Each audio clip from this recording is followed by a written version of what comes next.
என்னோடய ஒய்ஃபுக்கு வந்து 4th ஸ்டேஜ் கேன்சர் இருந்தது. ஆப்ரேஷன் பண்ண சொன்னாங்க, பண்ணோம், கீமோ கொடுத்தோம். பட் அதுக்கப்புறம் கூட சான்சஸ் ரொம்ப இல்லை, ஏன்னா அது பரவக்கூட தன்மை இருக்குது. ஆனால் நான் வந்து டயட்டை கொடுத்து அவங்க மைண்டை வந்து பாசிட்டிவாக வச்சு லைஃப் ஸ்டைலை மாற்றி 45 நாளில் கேன்சருக்கான அறிகுறியே இல்லை அப்படின்ட்டு நாங்கள் ப்ரூவ் பண்ணோம் அப்படின்ட்டு சொன்னார். ஸோ அவர் என்னென்ன விஷயங்கள் சொன்னார் டயட் விஷயத்தில் அப்படின்னு பார்த்தோம்னா, நான் வந்து ரைஸை கட் பண்ணேன், கோதுமையை கட் பண்ணேன், நட்ஸு கொடுத்தேன் அப்படின்னார். பாதாம், வால்நட்டு, பிஸ்தா, அப்புறம் பிரேசில் நட்டுன்னு ஒரு நட்டு இருக்குது, அது கொடுத்தேன். அப்புறம் தேங்காய் எண்ணெய் கொடுத்தேன், தேங்காய் பால் கொடுத்தேன். அப்புறம் காய்கறி வெஜிடபிள்ஸில் இப்போ நம்ம தமிழ்நாடு டிஷ்ஷு பார்த்திங்கன்னா அவியல் இருக்குது, சொதி இருக்குது இல்லைங்களா. ஸோ அந்த மாதிரி காய்கறிகளில் தேங்காய் பால் ஊற்றி கொடுத்தேன், அந்த மாதிரி விஷயங்கள்லாம் சொன்னேன்.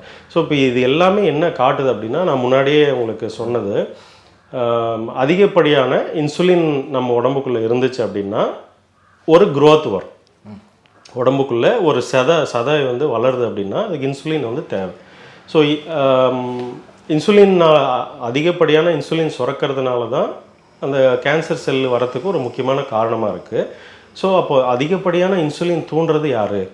நம்மளோட உணவு முறை தான். நம்ம டெய்லி பேசிஸில் நம்ம சாப்பிட்ற டயட்டும் நம்ம குடிக்கிற பால், டீ, காஃபியும் தான் இந்த பிரச்சனையை உண்டு பண்ணுது.